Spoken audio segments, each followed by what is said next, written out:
જય આદિનાથ. ફાગણ સુદ તેરસના દિવસે શત્રુંજય પર શ્રી આદિશ્વર દાદાની ભક્તિ કરવાનો આનંદ જ અનેરો છે. પણ ફાગણ સુદ તેરસની જાત્રા શત્રુંજય પર કરવાની શું કામ, આ વાત ખાસ જાણજો. અને બીજી વાત, કેટલા મુનિઓ એટલે કે સૌથી વધારે કેટલા મુનિઓ શત્રુંજય પરથી મોક્ષે ગયા છે એ વાત જાણવી પણ બહુ જરૂરી છે.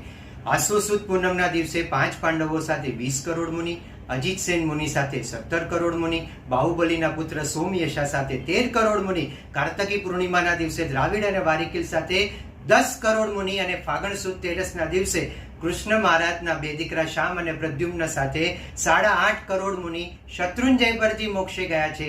એટલે ફાગણ સુદ તેરસની જાત્રા કરવાની છે. તો આવો 8.5 કરોડ મુનિને નમો સિદ્ધાણમ કહી દાદાની ભક્તિ કરજો અને આ વિડીયો ચોક્કસ ફોરવર્ડ કરજો. જય આદિનાથ.